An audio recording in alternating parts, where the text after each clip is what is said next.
Campus learning powered by engineers academy. चलिए session start करते हैं। आज बेसिकली हम लोग बात करने वाले हैं मोमेंट ऑफ इनर्शिया थ्योरी के ऊपर। Moment of inertia theory.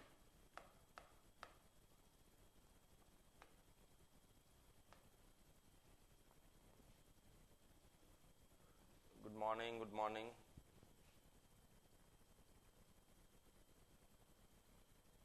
सो एक बार बताएंगे, साउंड बिल्कुल प्रॉपर आ रहा होगा, कोई दिक्कत नहीं हो रही होगी?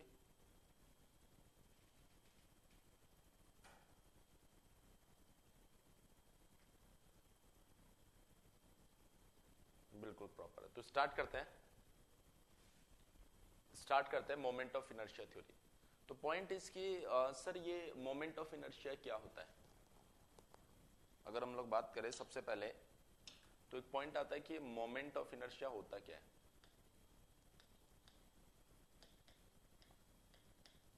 हम इसके सिग्निफिकेंस को सीखेंगे और फिर कुछ इंपॉर्टेंट रिलेशंस है जो जैसे आपको सीओजी सीओएम में याद करने पड़ते हैं, यहां पर भी आपको याद रखने पड़ेंगे क्योंकि हर एक को आप डिराइव नहीं कर सकते हो। क्लियर है? तो आप कहेंगे moment of inertia, it is a property, it is a property by virtue of this property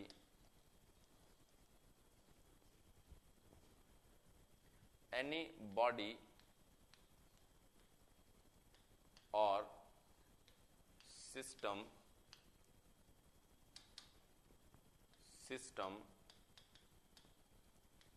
offers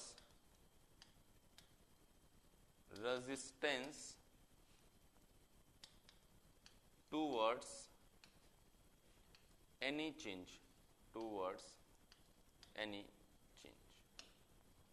किसी भी चेंज के लिए मोमेंट ऑफ इनर्शिया एक ऐसी प्रॉपर्टी है जो रेजिस्टेंस ऑफर करता है। ये मोमेंट ऑफ इनर्शिया की बेसिक डेफिनेशन है। Once again I am repeating, moment of inertia is a property by virtue of, मतलब जिसकी वजह से कोई भी सिस्टम और बॉडी किसी भी चेंज के अगेंस्ट रेजिस्टेंस ऑफर करता है। अब ये चेंज जो है ये कैसा होना चाहिए उसके ऊपर बात करेंगे, लेकिन उससे पहले मैं आपको बताता हूं कि जो मोमेंट ऑफ इनर्शिया है बेटा, जो मोमेंट ऑफ इनर्शिया है वो कितने टाइप का है आपके पास। मोमेंट ऑफ इनर्शिया जनरली इसकी आप दो कैटेगरी पढ़ते हैं। पहला आता है आपके पास mass moment of inertia, mass moment of inertia. दूसरा आता है आपके पास में एरिया मोमेंट ऑफ इनर्शिया। ये दोनों आपने सुने होंगे। First one is mass moment of inertia और second one is area moment of inertia. अब एक एक चीज को बहुत ध्यान से आप समझिएगा। पहले मैं मास मोमेंट ऑफ इनर्शिया के बारे में आपको बता रहा हूं। तो पहले हम चर्चा करेंगे मास मोमेंट ऑफ इनर्शिया। देखिए बेटा ध्यान से समझिएगा कि मैं पूरा जो पॉइंट है उसको वापस रिपीट नहीं कर पाऊंगा। ये मैं आपको रोज बोलता हूं क्लास के अंदर, इसलिए बहुत केयरफुली एक एक पॉइंट को आप समझिएगा। मास मोमेंट ऑफ इनर्शिया क्या होता है, क्योंकि मैं देख रहा हूं कि अभी सारे बच्चों ने ज्वाइन नहीं किया है, अभी वो कनेक्ट हो रहे हैं धीरे धीरे, और ये गलत बात है।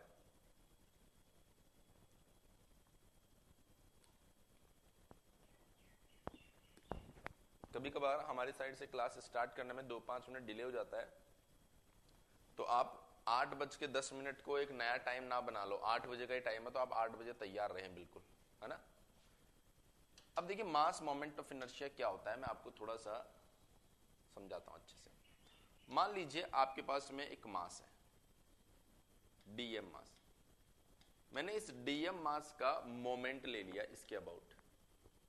अब बहुत सारे बच्चे बोलेंगे अरे सर क्या बोल रहे हो, मास का मोमेंट कैसे ले सकते हो? बेटा मास जो है या मोमेंट जो है किसी भी फिजिकल क्वांटिटी का लिया जा सकता है। पर कुछ फिजिकल क्वांटिटीज का मोमेंट जो है वो डिफाइन है और कुछ फिजिकल क्वांटिटीज का मोमेंट जो है वो डिफाइन नहीं है। जैसे फोर्स का जब आप मोमेंट लेंगे तो वहां पर कौन आ जाएगा, टॉर्क आ जाएगा ना।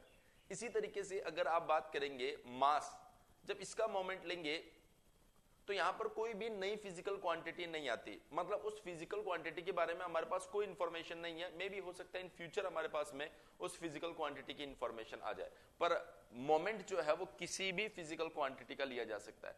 तो मैं बात कर रहा हूं यहां पर, अगर इस डीएम मास, जिसको स्मॉल मास बोला जा रहा है, इसके अबाउट अगर मैं इसका मोमेंट लेता हूं तो ये जो मोमेंट है ये किस तरीके से लिया जाएगा। हमने क्या लिखा, हमने लिखा, यहां लिख देता हूं, हमने लिखा मोमेंट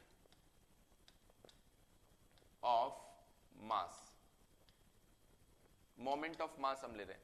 और जब मोमेंट ऑफ मास लोगे तो कैसे लोगे, physical quantity into perpendicular distance x। ये आपके पास में मोमेंट ऑफ मास आ गया।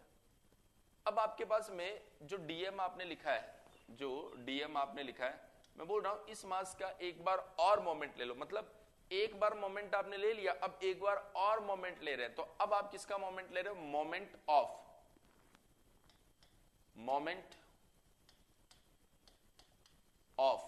अब किसका मोमेंट ले रहे हो, इस कंप्लीट नई फिजिकल क्वांटिटी का, मोमेंट ऑफ मास। तो हमने बोला मोमेंट इसका लिया जा रहा है, तो this multiply by perpendicular distance is x। तो ये जो मोमेंट आ रहा है ये बन जाएगा dmx स्क्वायर।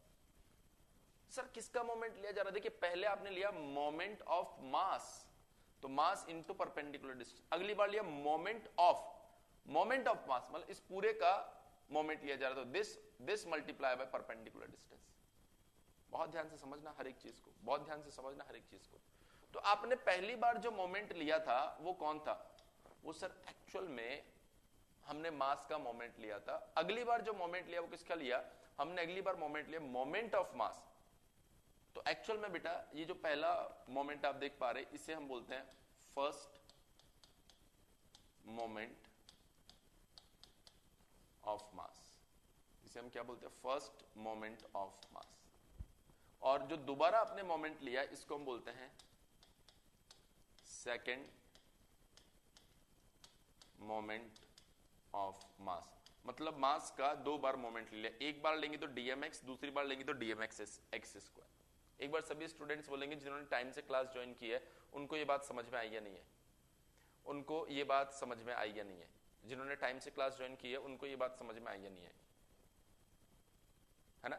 तो आप इसे बोल सकते हैं फर्स्ट मोमेंट ऑफ मास या फिर मोमेंट ऑफ मास, ये होता है आपका dmx। सेकेंड मोमेंट ऑफ मास या फिर moment of mass is dmx square, is dmx square. Actual में माय डियर स्टूडेंट्स ये जो पार्ट आप देख पा रहे हैं यहीं से आपका मास मोमेंट ऑफ इनर्शिया जन्म लेता है। अगर आप देख रहे स्मॉल मास के लिए ये लिखा गया है, अगर आप कंप्लीट मास के लिए बात करेंगे तो ये क्या बन जाएगा, x स्क्वायर dm। इसको इंटीग्रेट करेंगे और जब इसको इंटीग्रेट करेंगे तो ये कैपिटल M आ जाएगा और यहां पर आ जाएगा x bar square, mass into x bar square. ये जस्ट ऐसे हमने लिख दिया कि छोटे मास के लिए ऐसा, बड़े मास के लिए ऐसा। अभी हम लोग इसके ऊपर ज्यादा बात करेंगे। इसी को बोला जाता है IM। Sir what is IM? IM is actually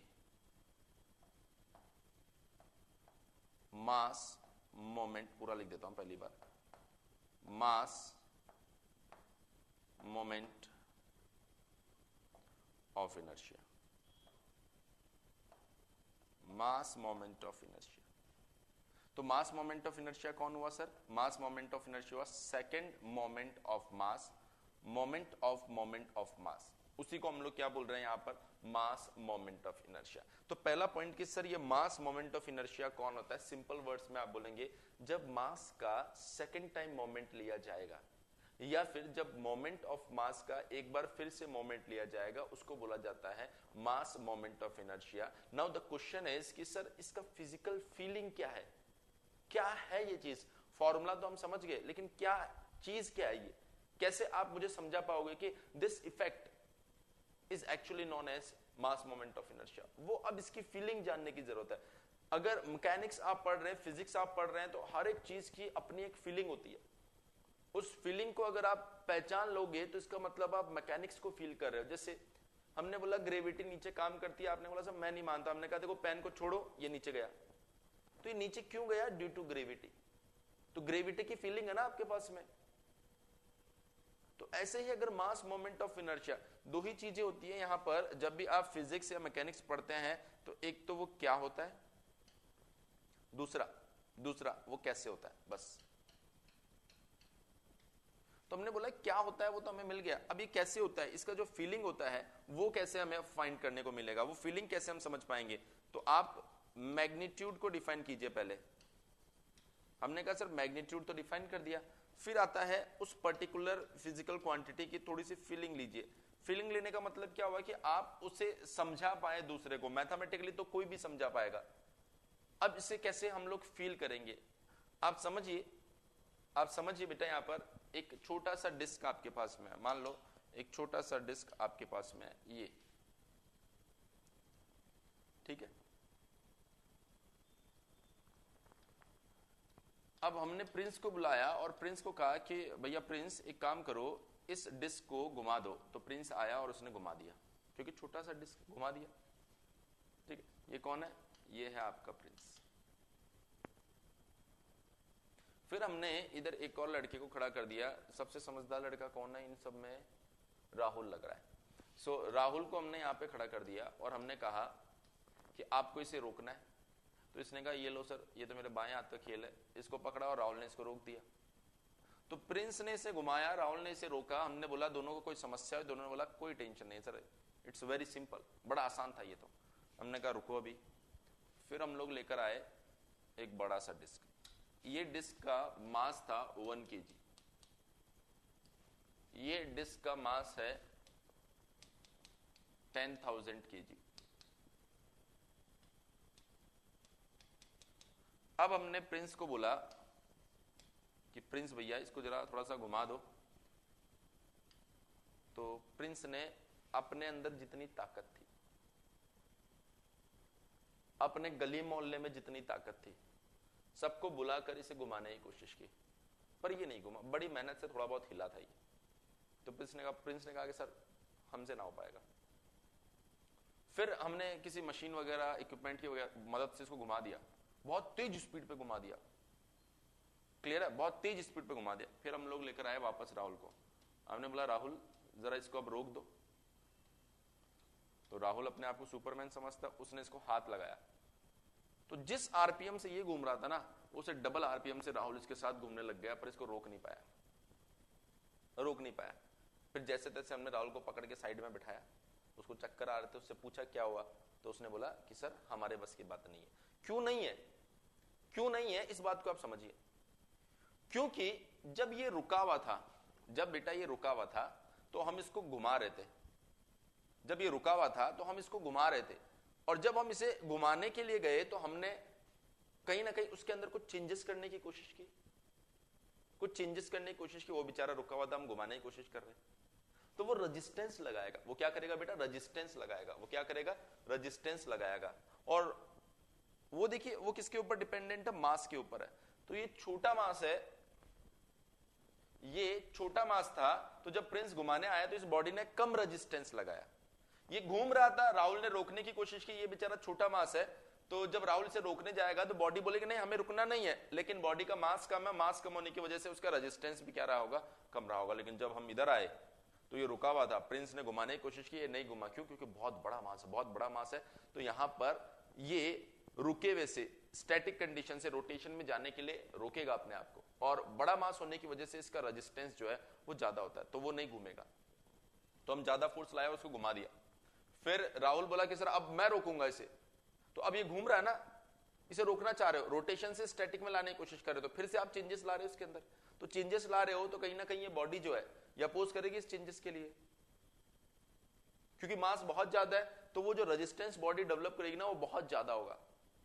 और राहुल जो फोर्स लगाएगा वो उसके सामने बहुत कम हो जाएगा, तो ऐसे कंडीशन में राहुल से रोक नहीं पाता। इसका मतलब क्या हुआ कि आप जिस रेजिस्टेंस की बात कर रहे हैं ये रेजिस्टेंस है अगेंस्ट द रोटेशन, ये रेजिस्टेंस की तरह बेटा अगेंस्ट द रोटेशनल मोशन। मतलब अगर बॉडी रुकी हुई है उसे आप घुमाने जा रहे हो तो बॉडी के अंदर से एक रेजिस्टेंस डेवलप होगा जो कि बोलेगी नहीं हमें नहीं घूमना है। अगर वो रेजिस्टेंस ज्यादा हुआ तो बॉडी नहीं घूमेगी, अगर वो रेजिस्टेंस कम हुआ और आपने जो फोर्स लगाया वो ज्यादा हुआ तो बॉडी घूम जाएगी। अगर बॉडी घूम रही है आप उसे रोकना चाह रहे हो तो बॉडी बोलेगी नहीं हमें नहीं रुकना है। अगर बॉडी का रेजिस्टेंस ज्यादा हुआ तो बॉडी नहीं रुकेगी, जैसे ये नहीं रुक रही थी। अगर बॉडी का रेजिस्टेंस कम हुआ तो बॉडी रुक जाएगी, जैसे ये रुक रही थी। इसका मतलब अगर मैं बात करूं यहां पर पहले स्टेटमेंट की तो बोल रहा है कि it is a property, by virtue of this property body offers a resistance, body एक रेजिस्टेंस ऑफर करेगी। और अगर मैं बात करूं मास मोमेंट ऑफ इनर्शिया की, अगर मैं बात करूं बेटा मास मोमेंट ऑफ इनर्शिया की, तो मास मोमेंट ऑफ इनर्शिया के केस में ये जो रेजिस्टेंस होगा, अब देखिए गोल्डन वर्ड लिख रहा हूं, ये जो रेजिस्टेंस होगा ये कैसा होगा, रेजिस्टेंस टूवर्ड्स रोटेशनल मोशन। आप चाहो तो यहां पे लिख सकते हो रेजिस्टेंस अगेंस्ट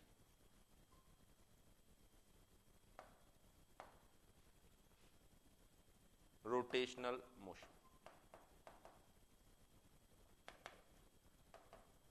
कौन ऑफर करता है ये, मास मोमेंट ऑफ इनर्शिया। तो mass moment of inertia rotational motion के अगेंस्ट रेजिस्टेंस डेवलप करेगा, रोटेशनल मोशन के अगेंस्ट रेजिस्टेंस डेवलप करेगा। सो ये है मास मोमेंट ऑफ इनर्शिया। जो बॉडी अगर रुका हुआ है, मतलब कैसे कैसे, अगर बॉडी स्टैटिक है तो रोटेशन में जाने के लिए भी ये एक रेजिस्टेंस डेवलप करेगा। अगर बॉडी रोटेशन में है तो स्टैटिक में जाने के लिए भी ये क्या करेगा, रेजिस्टेंस डेवलप करेगा। दोनों रेजिस्टेंस जो है ये मास मोमेंट ऑफ इनर्शिया ऑफर करेगा। बोलिए बेटा बात समझ में आई या नहीं है सभी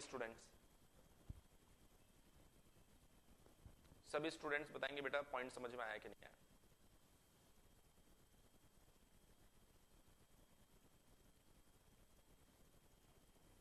तो अभी नोट कर लो, फिर एरिया मोमेंट ऑफ इनर्शिया भी बताते हैं। हाँ होगा, लेकिन मास मोमेंट ऑफ इनर्शिया से उसका कोई लेना देना नहीं है। ऐसे तो हजार चीजों में रेजिस्टेंस डेवलप होता है, जब तुम सीढ़ियां चढ़ते हो तब भी रेजिस्टेंस डेवलप होता है, तो उसके लिए भी मास मोमेंट ऑफ इनर्शिया थोड़े रेस्पॉन्सिबल है भैया। हर एक रेजिस्टेंस के लिए अलग अलग फिजिकल क्वांटिटी रेस्पॉन्सिबल होती है। सो यहां जो बात हो रही है वो रोटेशनल मोशन की हो रही है, नोट कर लीजिए जल्दी से।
डन।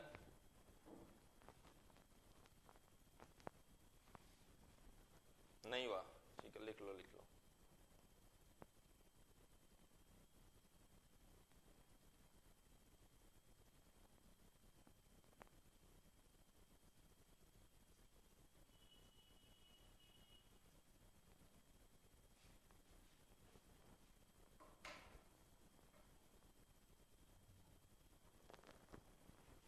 हाँ, तुमको सब पता है प्रिंस, तुमको सब पता है, सारी दुनिया की बातें तुमको पता है। तुम ब्रह्मा हो, ब्रह्मा।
एक्स स्क्वायर को ही क्यूब मोमेंट बोले हैं, एक्स क्यूब को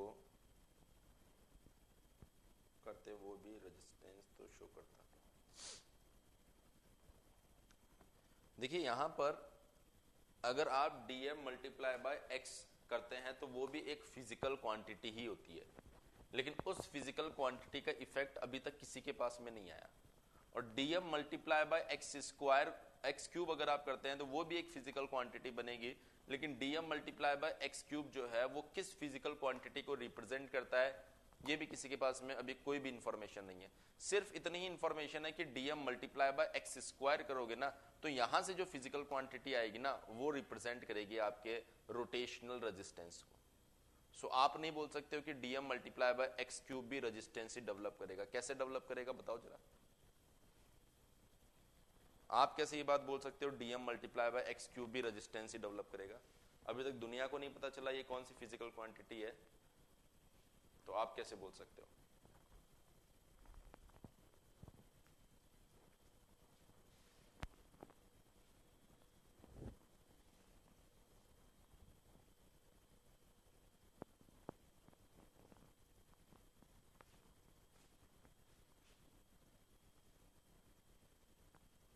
अरे भैया वो एनालिसिस होता है, रिसर्च होता है। न्यूटन ने जब ग्रेविटी के बारे में बताया था तो लैब में बैठ के थोड़ी कैलकुलेट कर रहा था। अब आप बोलोगे सर जी बराबर 9.81 ही क्यों ले रहे हो आप, तो वो एनालिसिस होता है, रिसर्च होता है। तो हम तो उस रिसर्च को पढ़ते हैं बस। मैंने थोड़े बनाया है फिजिकल क्वांटिटी कि मैं सुबह आया और मैंने कहा कि dm into x square, okay आज से इसका नाम moment of mass moment of inertia.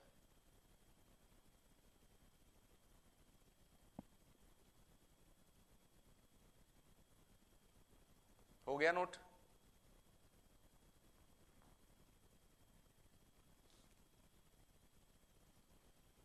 हाँ, नहीं तो मेरे को नहीं मिल जाते 10-12 नोबेल प्राइज कि सर सेंट्रोइड भी आप ही ने बताया है, मास मोमेंट ऑफ इनर्शिया भी आप ही ने बताया है।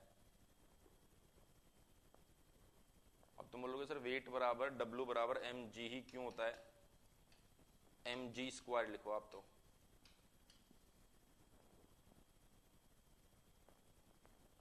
तो ये मैं नहीं बता रहा हूं, मैं तो सिर्फ एक छोटा सा शिक्षक हूं जो किसी ने बताया है उसको आपके सामने एक्सप्लेन कर रहा हूं।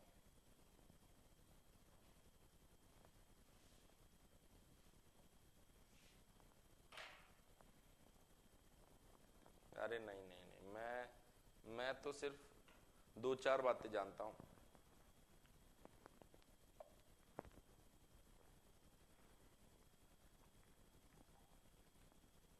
इंडिया का नाम ऊंचा करो इसीलिए तो तुम्हें पढ़ा रहा हूं।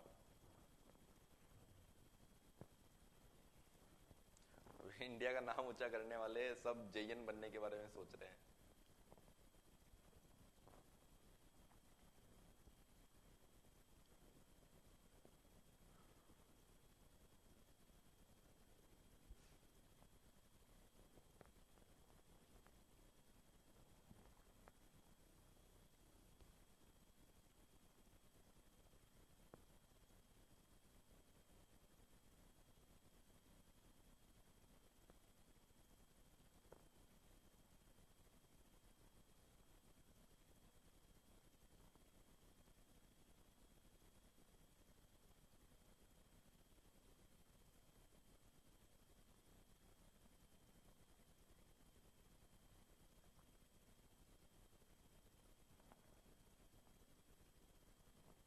नोट होते ही डन लिख के भेजिए।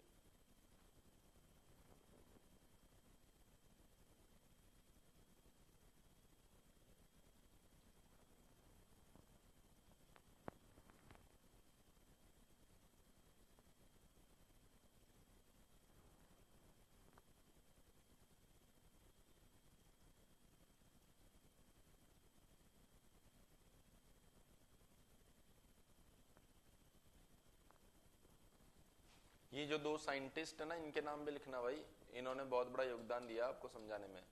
प्रिंस और साइंटिस्ट राहुल। राहुल ने तो अपनी कुर्बानी दी है। 10,000 केजी के साथ में कम से कम 10,000 रोटेशन किए हैं तुम्हारे लिए, ताकि तुम्हें कॉन्सेप्ट समझ में आ जाए।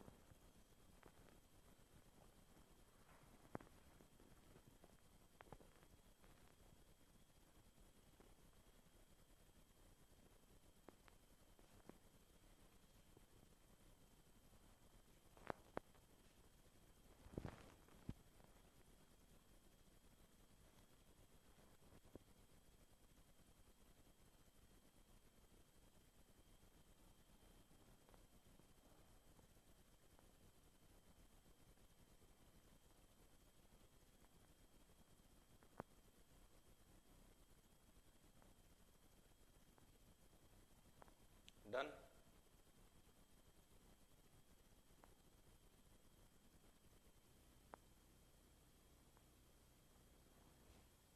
चलिए चलिए बढ़ते हैं आगे। तो अब बात करते हैं बेटा एरिया मोमेंट ऑफ इनर्शिया के ऊपर। अब हम लोग बात करते हैं एरिया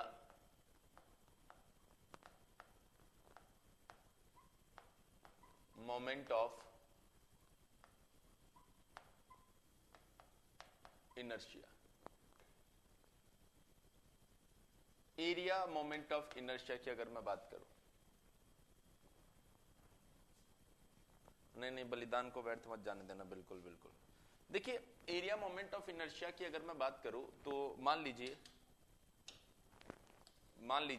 आपके पास में ये एक्सिस है और यहां पर एक छोटू सा एरिया है DA, और ये जो डिस्टेंस है ये मान लो x है। तो अगर आप इसका फर्स्ट मोमेंट ऑफ एरिया लेते हैं, जिसको आप कहेंगे मोमेंट ऑफ एरिया, तो ये बनेगा DA मल्टीप्लाई बाय x। अब देखिए सेकेंड मोमेंट ऑफ एरिया अगर आप लेते हैं, जिसे आप कहेंगे मोमेंट ऑफ एरिया, तो ये बनेगा DA into x square. Actual में इसी को आप क्या बोल रहे हैं यहां पर, एरिया मोमेंट ऑफ इनर्शिया। जब आप इसे सॉल्व करेंगे, लाइक इंटीग्रेट कर देंगे, अगर आप बात करें IA की अगर आप बात करेंगे, so integrate d a x square, तो ये आपके पास में आ जाएगा area into x bar square. अभी मैं इसके बारे में, ये जो फॉर्मूला है इसके बारे में और डिटेल में बात करूंगा, अभी तो सिर्फ आपको थोड़ा सा आइडिया दे रहा हूँ इसके बारे में, अभी तो हमें हर एक चीज के लिए कैलकुलेट भी तो करना है। सो अब अगर मैं इसके थोड़ी सी फीलिंग के बारे में चर्चा करूं कि क्या होता है एरिया मोमेंट ऑफ इनर्शिया। देखिए मान लीजिए आपके पास में बचपन में आपने बिस्किट जरूर खाया होगा, बोलो खाया था कि नहीं खाया था? ऐसा हो ही नहीं सकता बचपन में किसी ने बिस्किट नहीं खाया हो, और नहीं खाया तो उसकी जिंदगी बर्बाद है।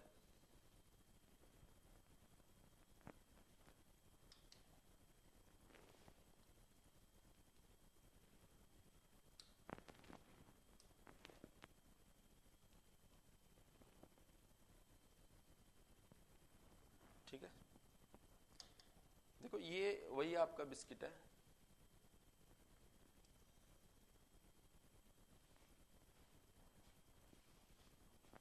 ये वही आपका बिस्किट है। अब आप समझिए इस चीज को, मान लीजिए हाँ पार्ले जी अभी भी खा रहे हो, मान लीजिए ये आपका बिस्किट है, ठीक है। अब ये बिस्किट को आपने ऐसे कर दिया, ऐसे कर दिया, अरे ऐसे कर दिया आपने इस बिस्किट को।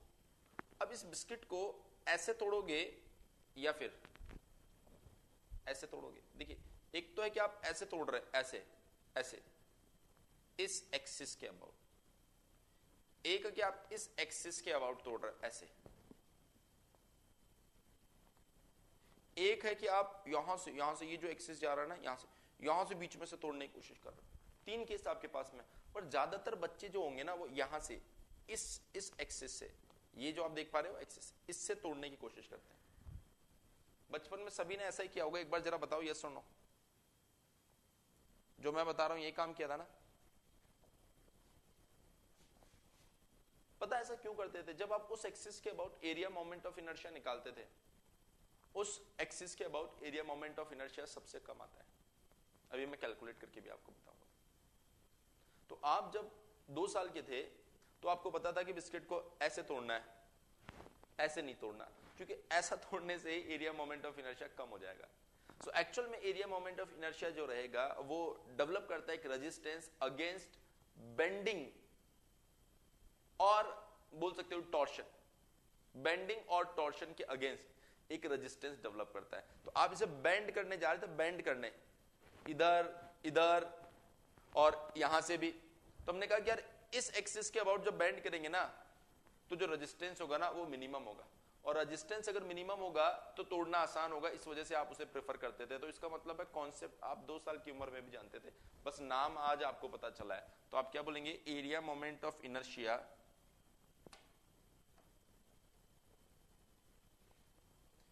ये कौन सा रेजिस्टेंस देता है? रेजिस्टेंस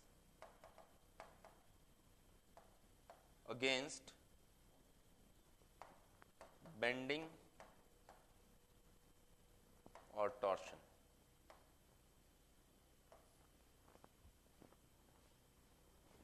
क्लियर है इतनी बात? चलिए अब नोट कर लीजिए।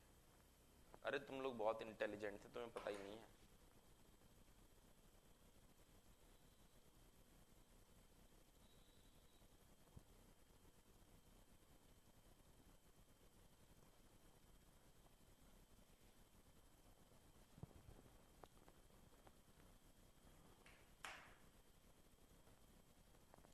तुम लोगों को पता ही नहीं है, तुम काफी इंटेलिजेंट थे, बहुत ज्यादा, जरूरत से ज्यादा।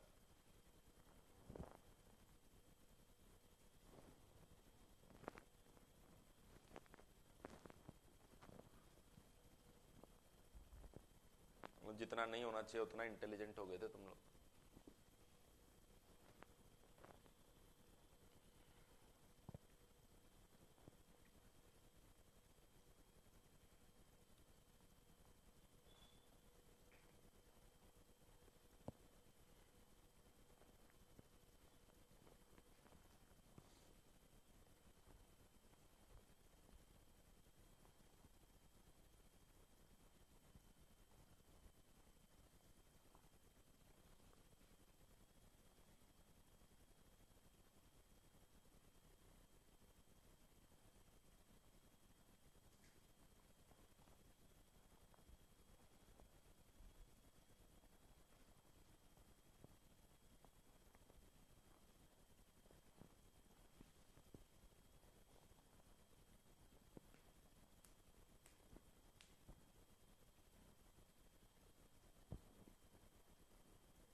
डाउट होते डन लिख के भेजिए।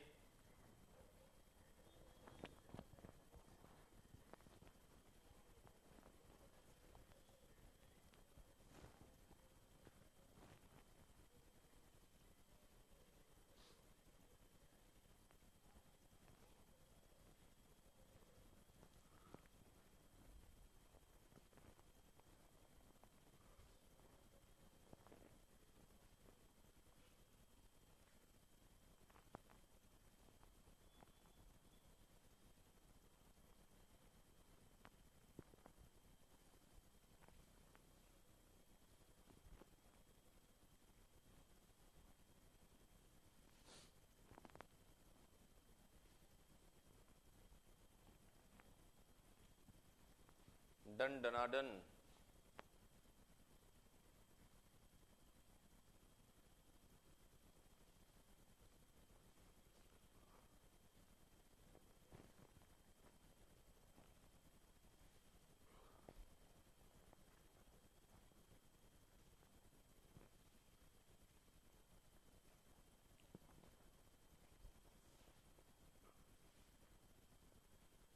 बिल्कुल बिल्कुल प्रिंस, बिल्कुल बिल्कुल सही बोल रहे हो। तुम एक काम करना प्रिंस, एक किताब लिख के दे दो मुझे एक साथ ही, मैं सारी बातें तुम्हारी उसी में पढ़ लूंगा। बढ़े आगे, किसी ने नो तो बोला नहीं है तो फिर आगे बढ़ रहे हैं।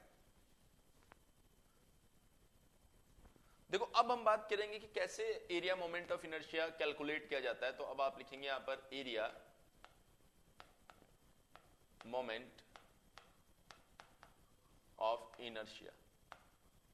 अब फिर से स्टार्टिंग वाला ही बताऊंगा, उसके बाद से हम डायरेक्ट रिजल्ट लिखेंगे, क्योंकि याद तो आपको स्टार्टिंग वाला भी रखना तो याद ही है आपको, लेकिन सिर्फ और सिर्फ सूरज का मन रखने के लिए स्टार्टिंग वाला सॉल्व करके बता रहा हूं। ये मान लो एक रेक्टेंगुलर, किसके लिए फाइंड कर रहे हैं हम लोग, एक रेक्टेंगुलर एरिया के लिए।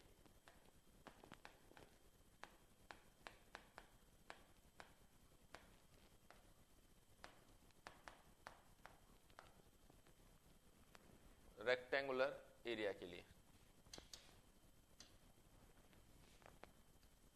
ये एक एक्सिस, ये दूसरा एक्सिस, ये दोनों एक्सिस, जैसे मान लो कि इसको हम बोल देते हैं बी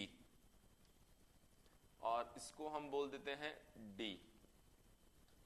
तो आपको मैं याद दिलाता हूं कि b/2 और d/2 ये जो पॉइंट होता है ना बेटा, इसको कल आपने कहा था सेंट्रॉइड। कल आपने क्या बोला था, इसको सेंट्रॉइड, और सेंट्रॉइड से जो एक्सिस जाता है ना उसे बोलते हैं सेंट्रॉइडल एक्सिस। सेंट्रॉइडल एक्सिस, बहुत सी बार ये वर्ड यूज होता है और आप बोलते हैं सर ये कौन सा एक्सिस है, हमें तो पता ही नहीं है। वाई बार, बार का मतलब होता है कि ये आपका सेंट्रॉइडल एक्सिस है। सेंट्रॉइडल एक्सिस का मतलब axis which is passing through the centroid, उसे बोलते हैं सेंट्रॉइडल एक्सिस। तो हमने कहा कि सर अगर मुझे एक्स बार मतलब सेंट्रॉइडल एक्सिस एक्स बार के about area moment of inertia find करना है, तो मैं कैसे फाइंड करूंगा, देखो जरा कैसे फाइंड करोगे आप। आपको क्या करना है, एक स्ट्रिप कंसीडर करनी है यहां पर। आपको क्या करना है, एक स्ट्रिप यहां पर कंसीडर करनी है ऐसे।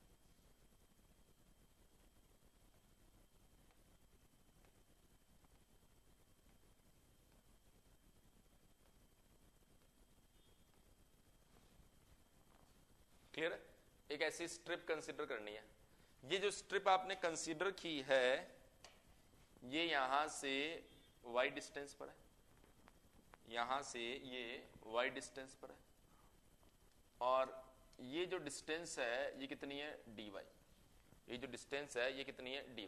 ये टोटल d है, टोटल d है तो इधर क्या है बेटा, इधर है माइनस d/2 और इधर क्या है आपके पास में प्लस d/2। क्लियर है। तो हमने बोला dx बार, अगर इसको मुझे लिखना है तो मैं लिखूंगा इंटीग्रेशन di यहां बार लगा रहा हूं, इसका मतलब सेंट्रोइडल एक्सिस के अबाउट। इसका मतलब हुआ कि x बार के अबाउट, ध्यान से देखना, x बार एक एक्सिस है जिसके अबाउट आप एरिया मोमेंट ऑफ इनर्शिया ले रहे हो। फिर याद आया हमें कि x बार जो है वो तो सेंट्रोइडल है, तो हमने यहां बार लगा दिया, कोई फर्क नहीं पड़ेगा। ठीक है, आप चाहो तो इसको ऐसे लिख सकते हो, I x बार इसका मतलब है area moment of inertia about centroidal axis equals to d I x bar. कोई दिक्कत नहीं है, ये बार आपको सेंट्रोइडल एक्सिस की याद दिलाएगा बस। तो हमने कहा कि सर ये एरिया कितना है, आपने कहा सर ये जो एरिया है ना, ये एरिया डी ए है, बहुत छोटू एरिया है। तो आपने बोल दिया sir integration D A multiply by ये क्या है वाई, सो ये बन गया आपके पास में वाई स्क्वायर। ये क्या बन गया आपके पास में वाई स्क्वायर। तो हमने बोला आई एक्स बार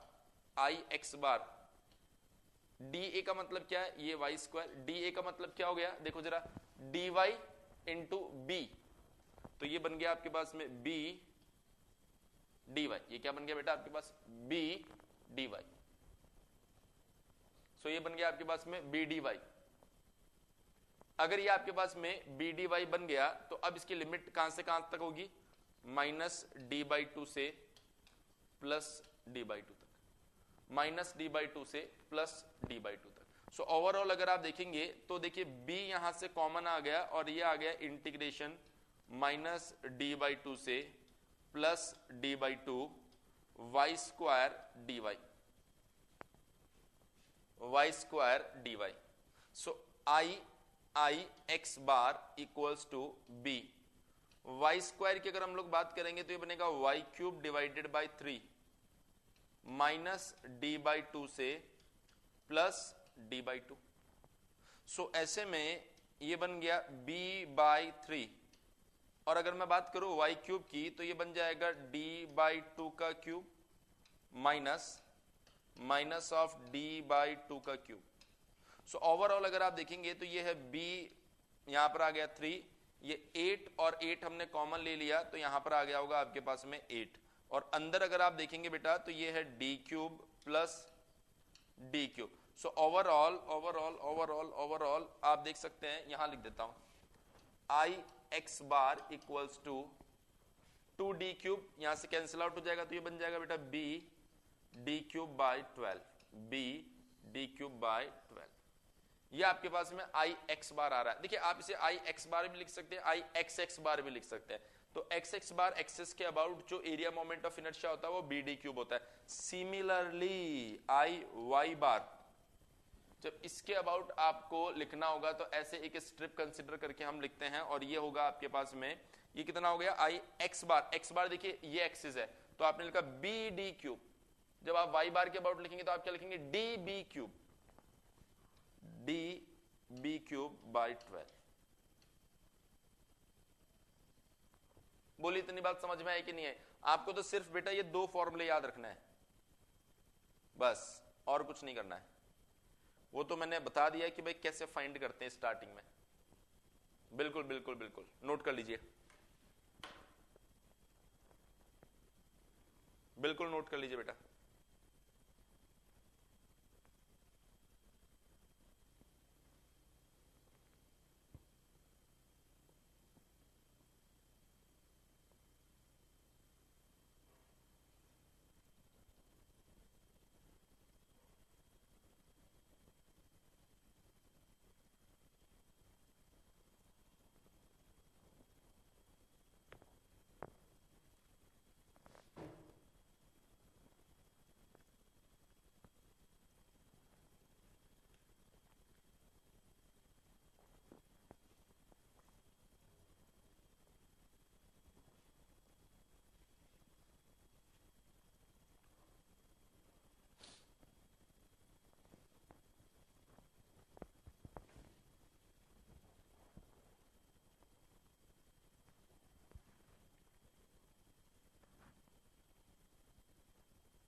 नहीं, अब कोई डिराइव नहीं करेंगे।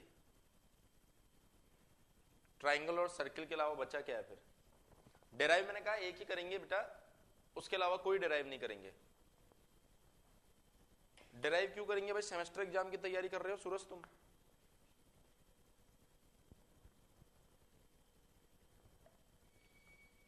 कल भी ये बात समझाई थी, आज फिर तुम चालू हो गए।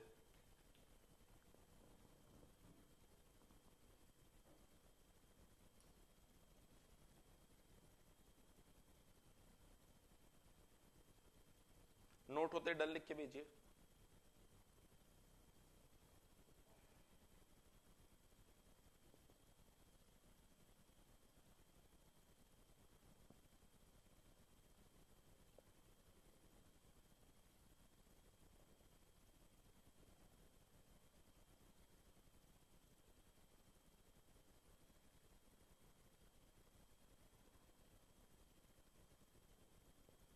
जी देखो,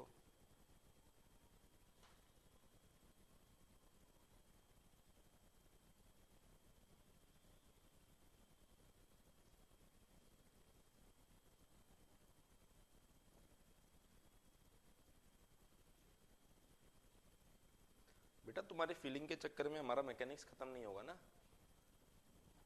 ऑलरेडी 3 चैप्टर आपके सिलेबस में है, सिर्फ 3 चैप्टर, और उसके बावजूद मैं 10 चैप्टर पढ़ा रहा हूं। आप पीवाईक्यू देखना है एसएससी के, सिर्फ 3 चैप्टर है उसमें, लेकिन फिर भी मैं पूरे 10 चैप्टर तुमको पढ़ा रहा हूं।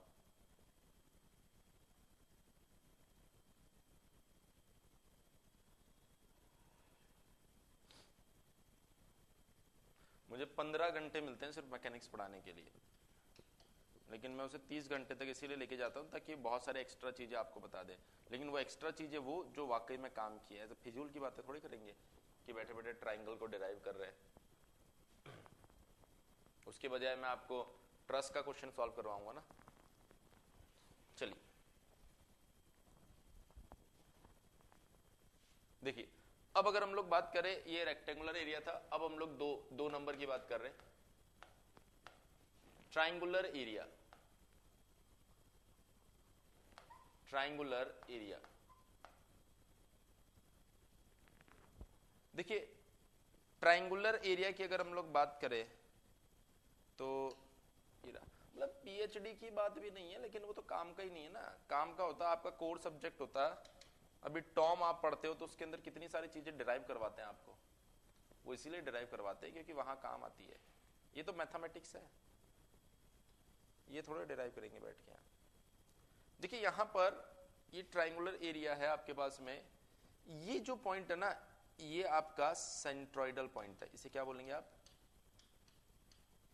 सेंट्रोइडल पॉइंट, या सेंट्रोइड बोल दो आप तो इसे सिर्फ। ये एक्स बार जो है, ये कौन है?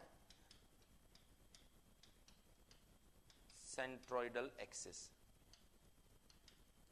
और ये जो वाई बार है, ये कौन हुआ? ये भी सेंट्रोइडल एक्सिस। क्यों सर? क्योंकि ये सेंट्रोइड से जा रहा है। ये जो डिस्टेंस है बेटा, ये कौन सी है? ये बी है। और ये जो डिस्टेंस है, ये कौन सी है सर? ये एच है।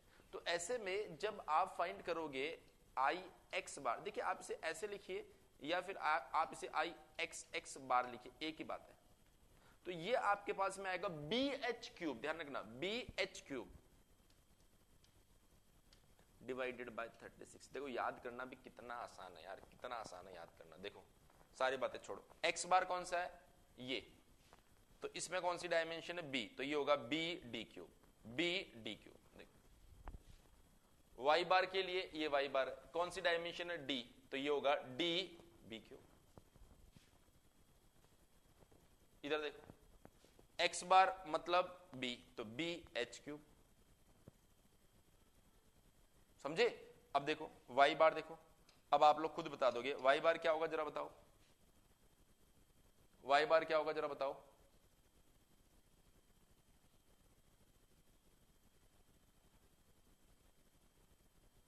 लो बड़ी आसान हो, बड़ा आसान है, H B cube divided by 36। 10 second का काम है हमारे लिए। अच्छा, एरिया ट्राइंगल जो है बेटा ऐसा भी हो सकता है, ट्राइंगल जो है वो ऐसा भी हो सकता है। तो हमने कहा इसका सेंट्रोइडल एक्सिस यहां कहीं पर,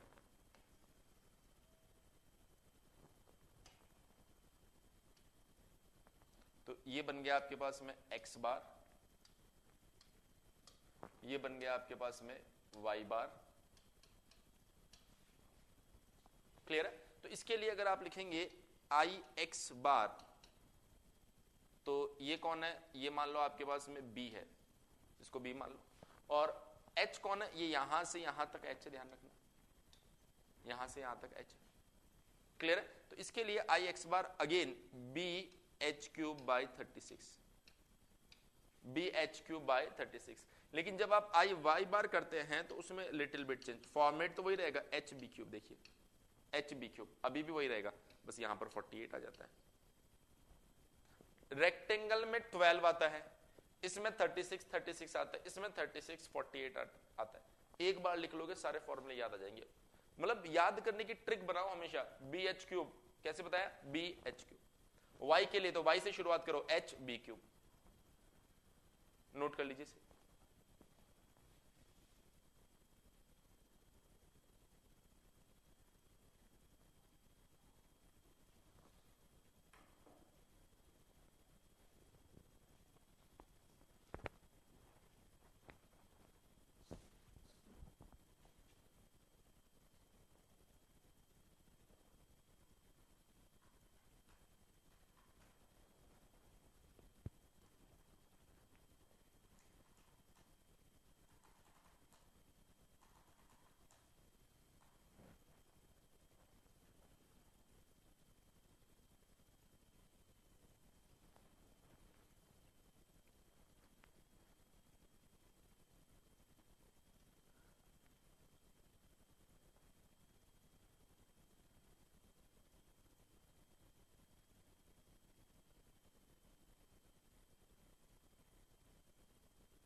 डन।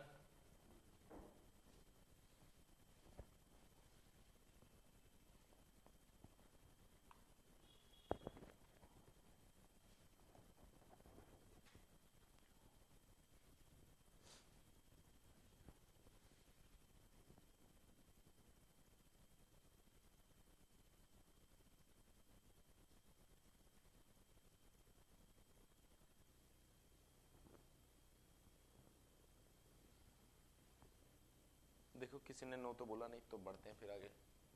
नेक्स्ट आप देख सकते हैं 4 number, circular area. Circular area का तो इतनी बार यूज हुआ होगा कि आपको खुद को याद होगा, लिखने की भी जरूरत नहीं होगी, फिर भी मैं लिख देता हूं। इसका सेंट्रोइडल एक्सिस जो है लीरा, एक ही रहा,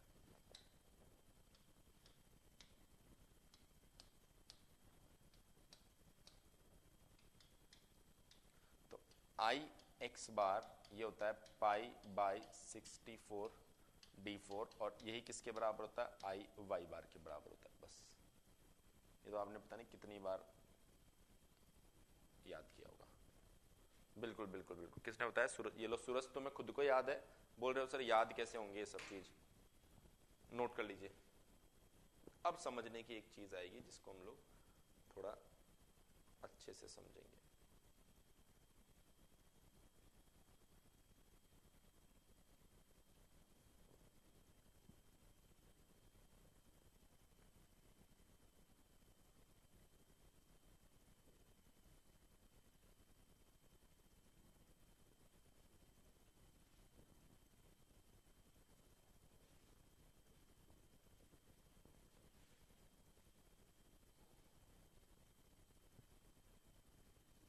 नहीं पढ़ाएंगे।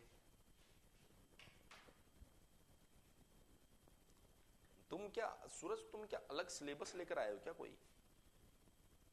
मतलब जो मैं बता रहा हूं उस पर कंसंट्रेट करो यार, क्या पढ़ाएंगे क्या नहीं पढ़ाएंगे, तुम्हारा यही चल रहा है कल से ही।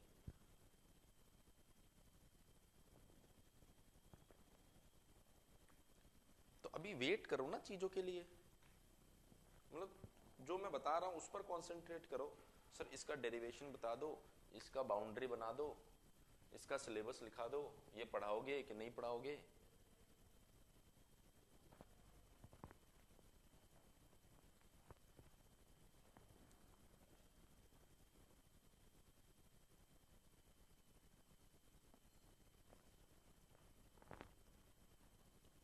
हो गया डन? आगे बढ़े। देखिए नेक्स्ट लिखिए, पैरेलल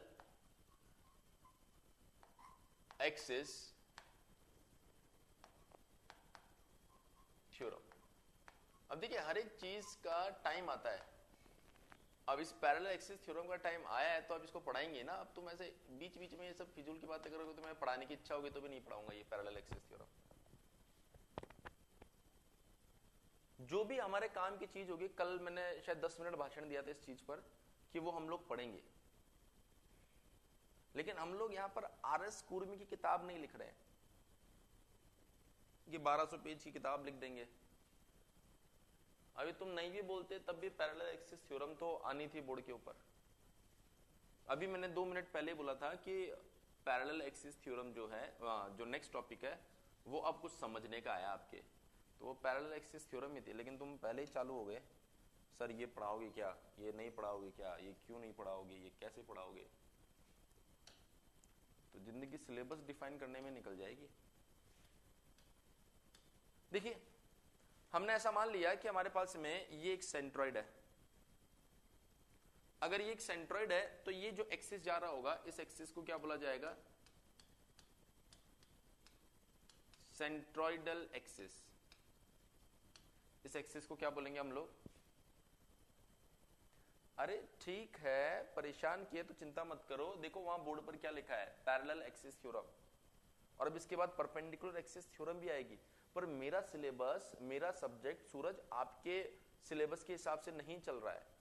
जो भी आपके काम की चीज होगी ना, मैंने आपको शायद अब तीसरी बार फिर से बोल रहा हूं, एक बार और सुन लो सभी लोग, एक बार और सुन लो ताकि बीच में आप लोग इंटरप्ट ना करो।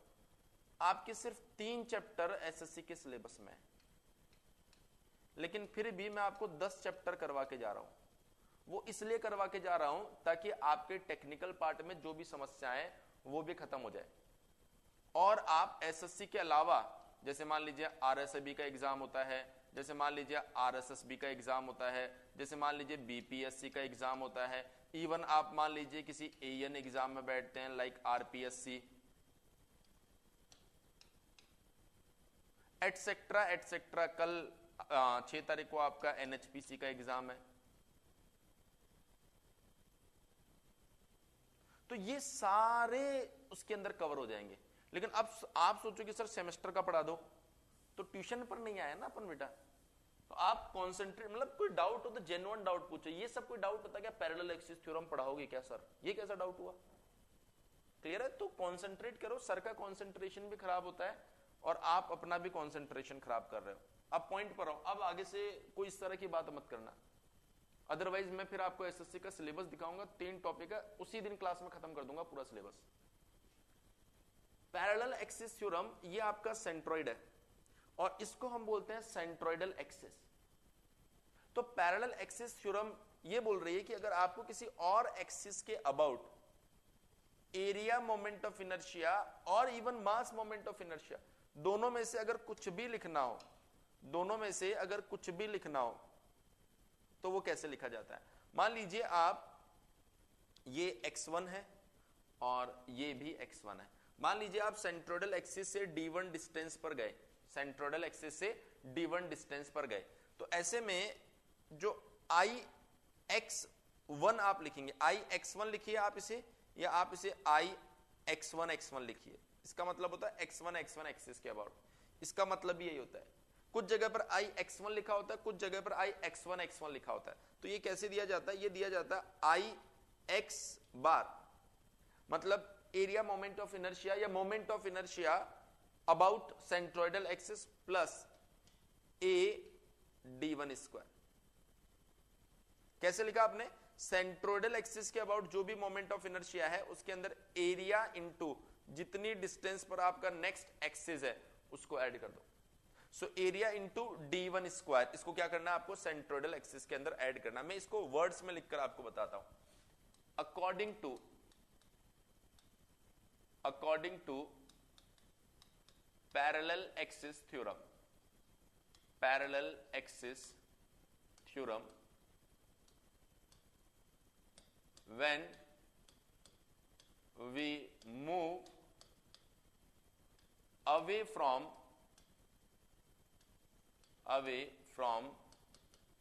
the centroidal axis by distance d1, then moment of inertia, जब वर्ड हो रहा है मोमेंट ऑफ इनर्शिया, इसका मतलब एरिया मोमेंट ऑफ इनर्शिया और मास मोमेंट ऑफ इनर्शिया दोनों इंक्लूड है। Then moment of inertia will increase by A d1 square. मतलब अगर आप बात करें centroidal axis, moment of inertia, थोड़ा सा और इसको क्लियर लिखता हूं, moment of inertia will gives as addition of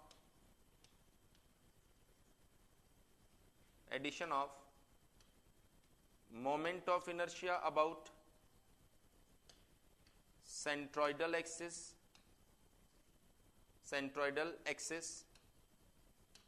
and A d1 square. Centroidal axis के अबाउट जो भी मोमेंट ऑफ इनर्शिया होगा प्लस ए d1 स्क्वायर। अगर ए d1 स्क्वायर है एरिया मोमेंट ऑफ इनर्शिया, तो ए d1 square, mass moment of inertia है तो m d1 square. Clear है? तो बहुत आसान है, सेंट्रोइडल एक्सिस से जितना दूर जाओगे आप, सेंट्रोइडल एक्सिस से जितना दूर जाओगे बेटा आप, तो ऐसी कंडीशन में जो एरिया मोमेंट ऑफ इनर्शिया है या मास मोमेंट ऑफ इनर्शिया है वो दिया जाता है moment of inertia about centroidal axis plus A multiply by this distance का स्क्वायर। अगर मैं बात करूं, मान लीजिए अगर मैं बात करता हूं कि एक और एक्सिस है,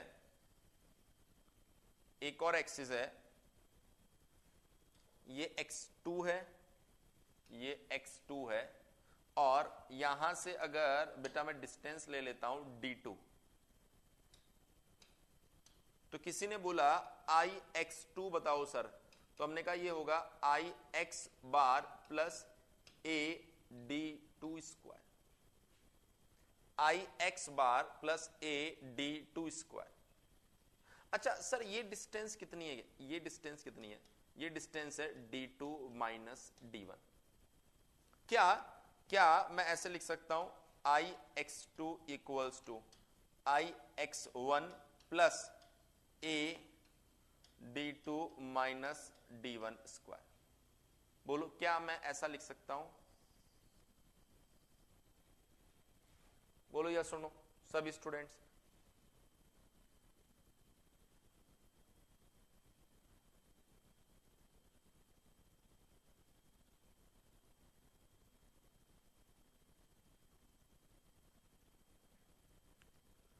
सभी स्टूडेंट्स लिखो।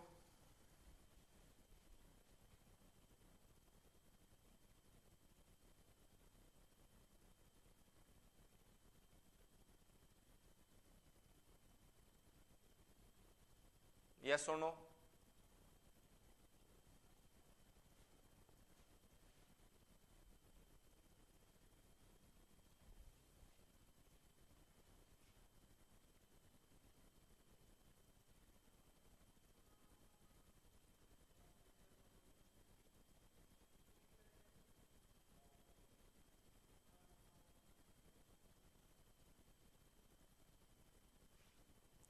कभी नहीं लिख सकते हो, दिस इज टोटली पाप। क्यों? क्योंकि अब लिखेंगे राज की बात। किसी को मत बताना ये बात।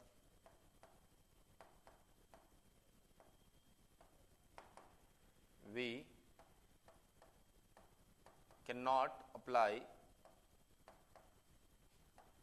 parallel axis theorem between two non centroidal axis। कभी भी दो नॉन सेंट्रोइडल एक्सिस के बीच में पैरेलल एक्सिस थ्योरम नहीं लगाई जा सकती। सर हमने पहले जो पैरेलल एक्सिस थ्योरम लगाई है वो देखिए x1 एंड x बार के बीच में, मतलब इन दोनों के बीच में, तो ये सेंट्रोइडल था ना। दूसरी बार जब लगाया था तो इन दोनों के बीच में, तो ये सेंट्रोइडल था। तीसरी बार इन दोनों के बीच में लगा रहे, दोनों में से कोई सेंट्रोइडल नहीं है, तो ऐसा गलती से भी मत करना, ऐसा गलती से भी मत करना। पहला इंपॉर्टेंट पॉइंट। दूसरी राज की बात कहां लिखी? दूसरी राज की बात दूसरे कलर से लिखते हैं। दूसरी राज की बात, राज की बात पार्ट 2 देखो जरा। जनरली आपको ऐसा लगता है कि सेंट्रोइडल एक्सिस के ऊपर area moment of inertia zero होता है। बेटा वो जीरो नहीं होता, वो मिनिमम होता है, क्योंकि सेंट्रोइडल से दूर जाओगे तो उसके अंदर a d1 स्क्वायर या m d1 स्क्वायर ऐड हो जाता है। तो हमेशा ध्यान रखना, moment of inertia about centroidal axis is always minimum, zero नहीं होता है। ये देखो पूरा हिंदी में लिख दिया। ये दोनों बहुत इंपॉर्टेंट पॉइंट है, बहुत इंपॉर्टेंट पॉइंट है। सो कैसे आपका पैरेलल एक्सिस थ्योरम काम करता है वो आपको समझ में आएगा, और कहां पर इसको आपको काम में नहीं लेना है वो बात भी आपको समझ में आ गई होगी। हाँ भाई सूरज, क्लियर हुआ कि नहीं हुआ? और बाकी स्टूडेंट्स?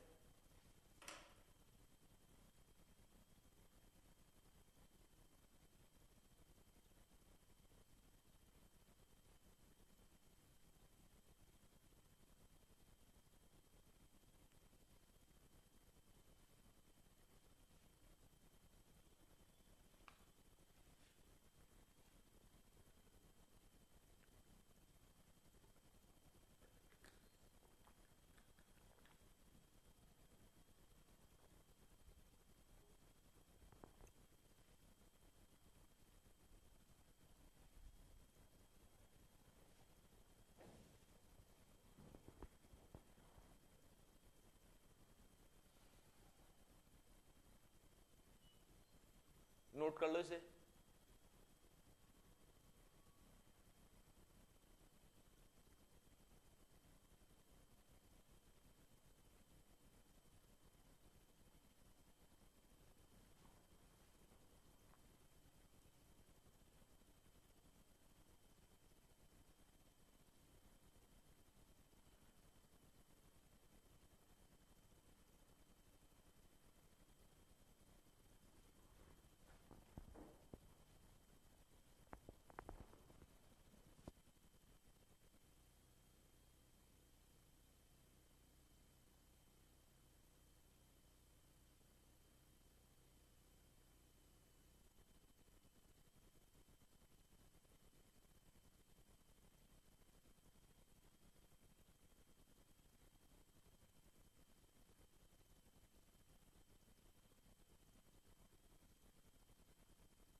नोट कर लिया होगा आप लोगों ने।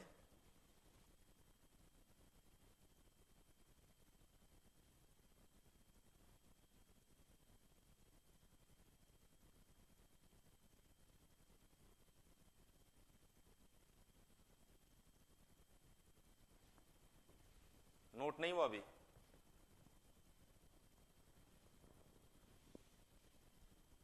नोट करो जल्दी से।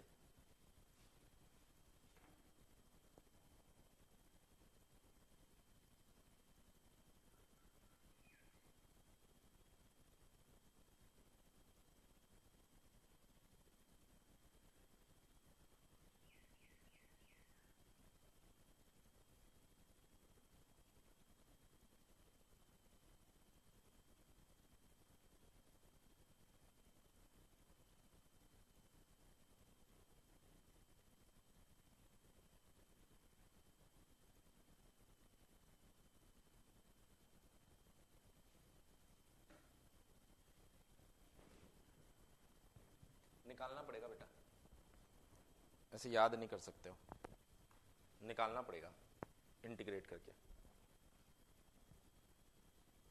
जो स्टैंडर्ड थे वो मैंने लिखवाए।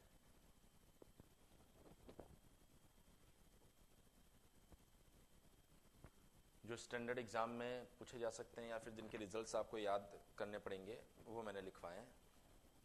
बाकी अगर कोई भी पार्ट, किसी भी पार्ट के लिए आप फाइंड करना चाहते हो तो प्रोसीजर के साथ पूरा सॉल्व करना पड़ेगा। एक सेमी स्ट्रिप कंसीडर करके उसके लिए एरिया मोमेंट ऑफ इनर्शिया लिखना पड़ेगा और उसके बाद में उसको इंटीग्रेट करना पड़ेगा।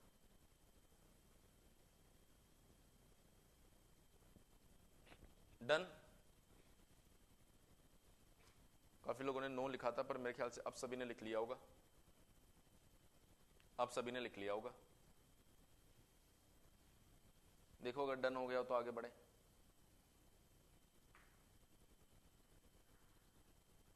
बढ़े आगे, जल्दी से बोलो। किसी ने नो नहीं बोला है तो बढ़ते हैं आगे। यहां से ये बढ़ गया आगे। चलो देखो, अब बात करते हैं परपेंडिकुलर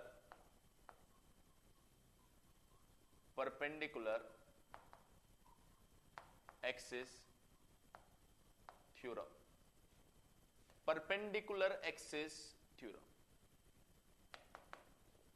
परपेंडिकुलर एक्सिस थ्योरम की अगर मैं बात करूं तो देखिए यहां पर एक बॉडी कंसीडर कर लेते हैं फिर से। ऐसी एक बॉडी हमारे पास में है, ठीक।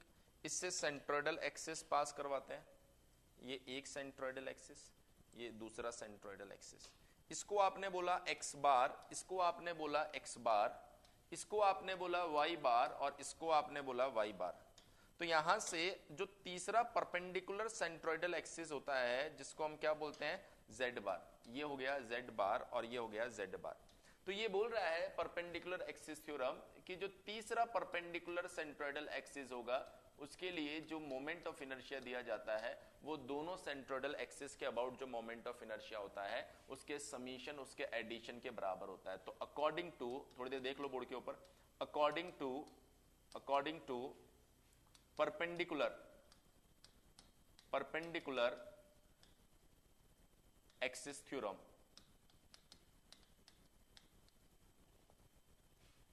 Moment of inertia about third perpendicular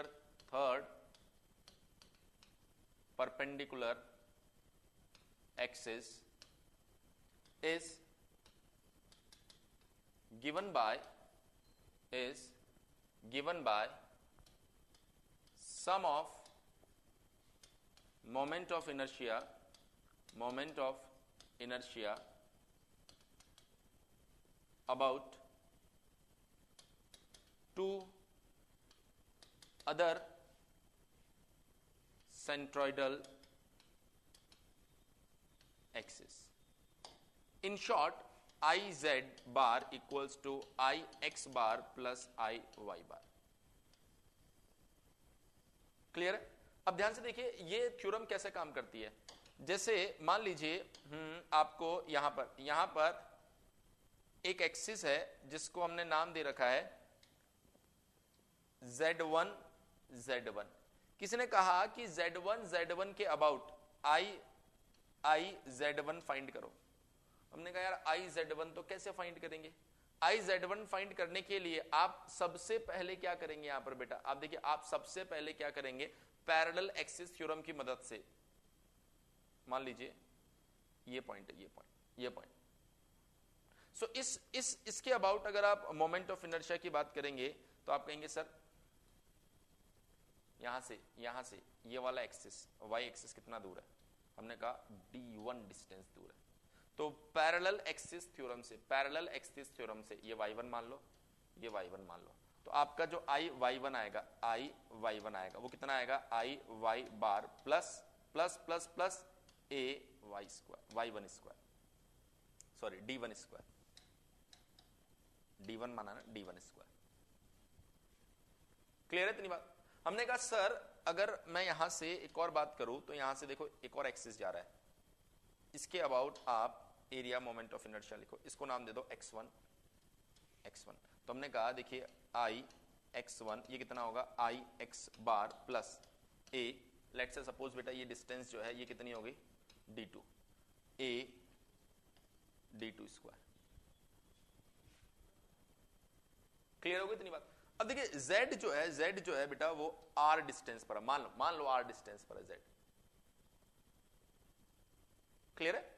तो ऐसे में अगर मैं बात करूं I z1 इज, ये क्या होगा, I z plus plus plus plus a r square. बोलो ये बार कर दो इसके ऊपर, क्योंकि ये सेंट्रोइडल एक्सिस से जा रहा है। बात समझ में आई कि नहीं आई? तो पैरेलल एक्सिस थ्योरम और परपेंडिकुलर एक्सिस थ्योरम दोनों इतनी जबरदस्त थ्योरम है जिसकी मदद से आप किसी भी पॉइंट के अबाउट किसी भी एक्सिस से मोमेंट ऑफ इनर्शिया लिख सकते हो। हमने कहा सर ये पॉइंट मान लो ए तो एरिया हो जाएगा, ये पॉइंट मान लो P, सो P में जो y एक्सिस जा रहा है उसके अबाउट बताओ, तो हमने कहा पैरेलल एक्सिस थ्योरम यूज करो। x के अबाउट आपने कहा पैरेलल एक्सिस थ्योरम फाइंड करो, z के अबाउट आपने बोला पैरेलल एक्सिस थ्योरम फाइंड करो। हमने बोला ये कहां से मिलेगा, तो आपने कहा कि ये परपेंडिकुलर एक्सिस थ्योरम काम में लो। सो ये गेम है परपेंडिकुलर एक्सिस थ्योरम और पैरेलल एक्सिस थ्योरम का। होप आपको क्लियर हो गया होगा। एक बार जल्दी से बोल दो सभी स्टूडेंट्स, एक बार बेटा जल्दी से बोल दो सभी स्टूडेंट्स।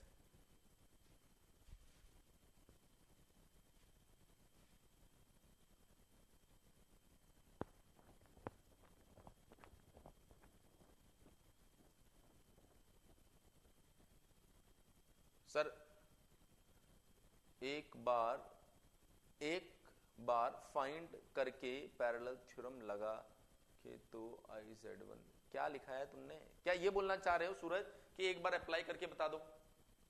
क्या ये बोलना चाह रहे हो कि एक बार अप्लाई करके बता दो? IZ बार फाइंड करके बताऊं किसी एक केस में? ओहो क्या बोलना चाह रहे हो भाई? IZ बार फाइंड करके पैरेलल थ्योरम लगा देते तो IZ1 निकलता। हाँ बिल्कुल सही बात है, ये लिखा तो है IZ बार फाइंड करके पैरेलल एक्सिस थ्योरम लगा दो तो IZ1 निकल जाता। ये देखो लिखा तो है, ये लिखा तो है सूरज, लिखा तो है ये देखो। हाँ समझ गए इतनी बात? कोई समस्या हो तो बताओ। मतलब परपेंडिकुलर एक्सिस थ्योरम ये बोलती है कि दो सेंट्रोइडल एक्सिस के अबाउट अगर मोमेंट पता है, सॉरी मोमेंट ऑफ इनर्शिया पता है, तो तीसरे के लिए आप दोनों को ऐड करके फाइंड कर सकते हो। इसी को तो आप याद कीजिए polar moment of inertia. Polar moment of inertia याद करो। Ix bar equals to Iy bar circular section के लिए पाई बाई 64d4। तो हमने बोला Iz बार कितना होगा, आपने बोला पाई बाई 32d4। कैसे मिला ये? कैसे मिला? ये मिला हमको Ix बार प्लस Iy बार से। ये कितना होता है? Pi by 64d4 plus pi by 64d4, दोनों को ऐड कर दो तो पाई बाई 32d4 आ जाएगा। याद आ गया ना? बट यहां पर आपको एक चीज ध्यान रखनी है, जो मैं कहां लिखूं, ये तो याद ही होगा यार, ये थोड़े लिखते हैं, ये तो छुपा दो, वापस हटा दो ये। अब मैं आपको देता हूं एक बेहतरीन राज की बात जो किसी को नहीं पता, पूरी दुनिया में किसी को नहीं पता, सिर्फ मुझे ही पता है, न्यूटन को भी नहीं पता। राज की बात, ये जो थ्योरम है ना, ये जो थ्योरम है, ये नॉन प्लेनर बॉडीज जो होती है ना, मैं लिख ही देता हूं, इट इज नॉट एप्लीकेबल और not valid for mass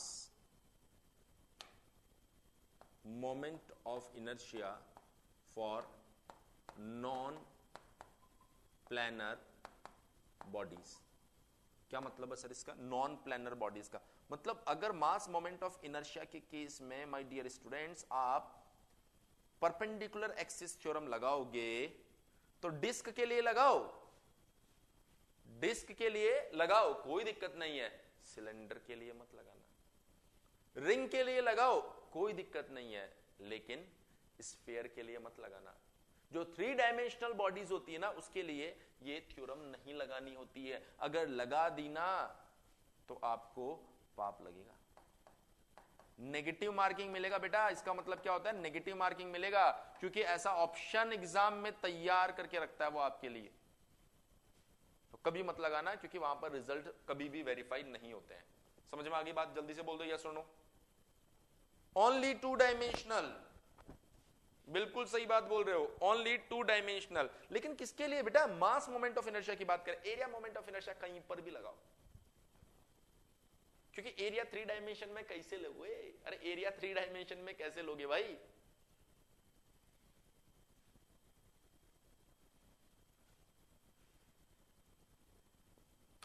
note कर लो इसे जल्दी से।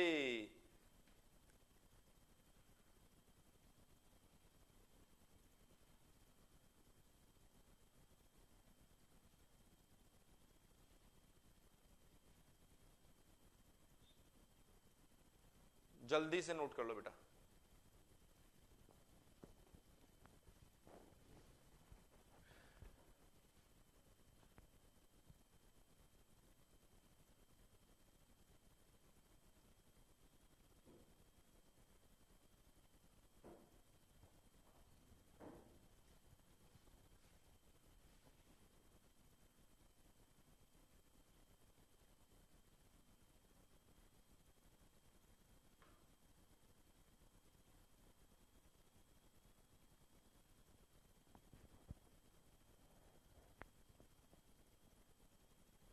आर डिस्टेंस सेंटर से क्यों लिया?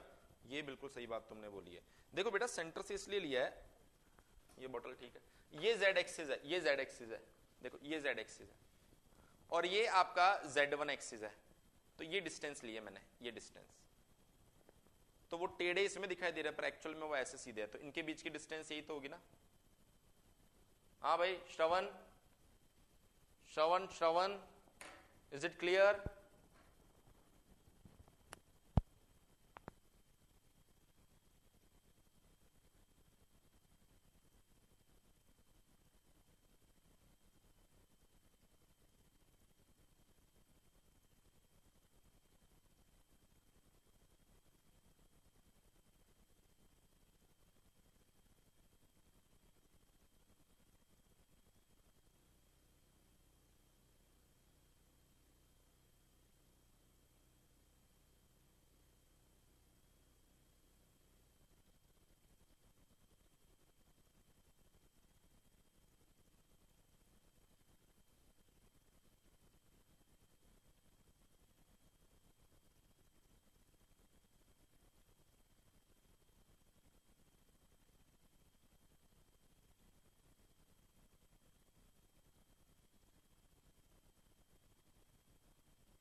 बिल्कुल जेड एक्सिस से लिया है।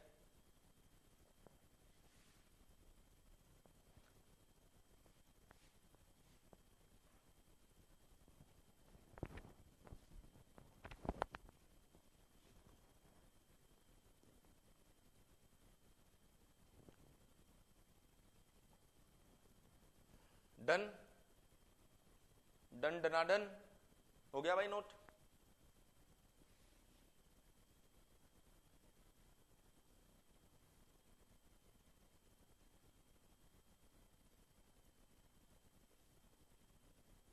नहीं हुआ, लिख लो, कोई बात नहीं बेटा, आराम से लिख लो, कोई जल्दबाजी नहीं है सर को। 2 बात कम पढ़ेंगे, लेकिन जितना पढ़ेंगे अच्छे से पढ़ेंगे, और वो जो 2 बात बच जाएगी वो अगली क्लास में पढ़ेंगे, चिंता मत करो, छोड़ेंगे नहीं, लेकिन जो काम की होगी।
मैं कितने करोड़ कमा लेता हूं, तुमको क्या लगता है मेरे को यहाँ सैलरी मिलती है? मेरे को सिर्फ 2 टाइम का खाना मिलता है यहाँ पे, पता है क्या तुम्हें?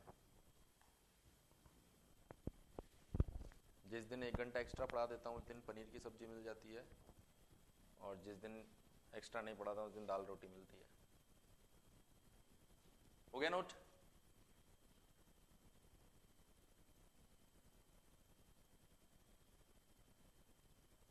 हो गया क्या? नोट हो गया? जल्दी बताओ।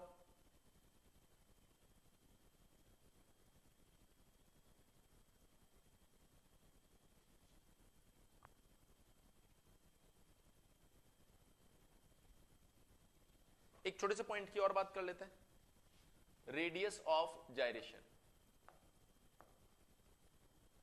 रेडियस ऑफ जायरेशन, देखिए मैं बताता हूं क्या होता है रेडियस ऑफ जायरेशन। अभी आपने देखा,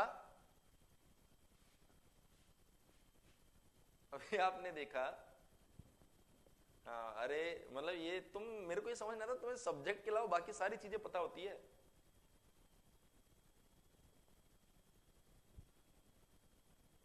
अब सब्जेक्ट के ऊपर फोकस करते हैं, सुनो। अगर हम लोग बात करें रेडियस ऑफ जायरेशन की, तो रेडियस ऑफ जायरेशन जो है, आपके पास में मास जो है वो इक्वली डिस्ट्रीब्यूटेड है। आपने उसका मास मोमेंट ऑफ इनर्शिया कंसीडर कर लिया। जैसे मान लीजिए कि ये आपके पास में एक रिंग है, ऐसे ऐसे बोल रहा हूं, रेडियस r है, मास m है, तो हमने कहा इसका मास मोमेंट ऑफ इनर्शिया mr²।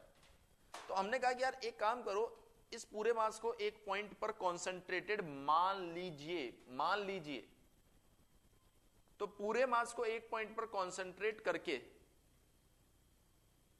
जब हम लोग उसको एक डिस्टेंस प्रोवाइड करवाते हैं, और वो डिस्टेंस कुछ इस तरीके से प्रोवाइड करवाएं कि यहां से जो मास मोमेंट ऑफ इनर्शिया आए वो actual mass moment of inertia के बराबर हो जाता है, तो ये जो k होता है ना, ये जो k, इसको बोल देते हैं रेडियस ऑफ जायरेशन। फिर से समझ लीजिए बेटा, ये आपके पास में एक इक्विवेलेंट डिस्टेंस है जिसके ऊपर कंप्लीट मास और रेडियस को अगर आप कॉन्सेंट्रेटेड कर देते हो और वहां से आप मास मोमेंट ऑफ इनर्शिया लिखते हो mk², तो ऐसी कंडीशन में आपका जो मास मोमेंट ऑफ इनर्शिया आएगा वो actual mass moment of inertia के बराबर आने वाला है, तो वो जो इक्विवेलेंट डिस्टेंस होगी उसको बोलेंगे रेडियस ऑफ जायरेशन।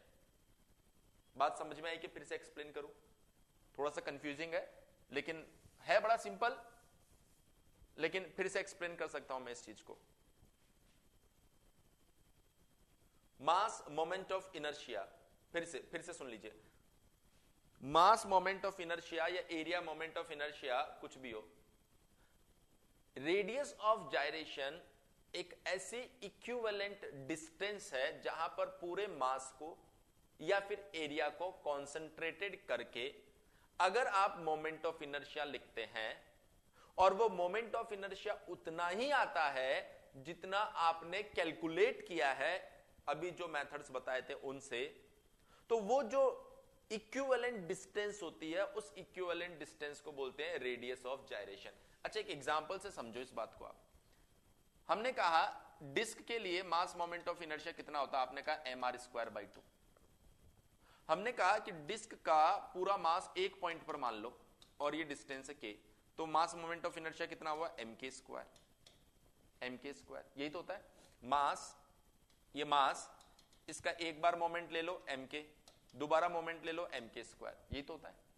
लेकिन एक्चुअल में कितना होता है mr²/2। इसको कंपेयर करो mr²/2, तो mr डिवाइडेड बाय √2 का स्क्वायर mk², तो k बराबर कितना आ रहा है r/√2। मतलब मास को आप r/√2 के ऊपर रख दोगे ना, तो ये जो mk² बनेगा ना ये इतना ही बन जाएगा। तो ये जो k है, ये जो r/√2 है, इसको बोलते हैं रेडियस ऑफ जायरेशन।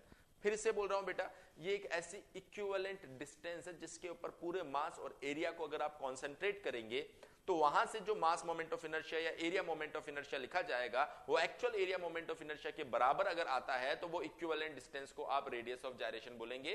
फिर से अब बताइए क्लियर हुआ या नहीं हुआ? अगर कोई समस्या है तो मैं और एक्सप्लेन कर दूंगा, चिंता मत करो। अगर कोई समस्या है तो मैं और एक्सप्लेन कर दूंगा, चिंता मत करो।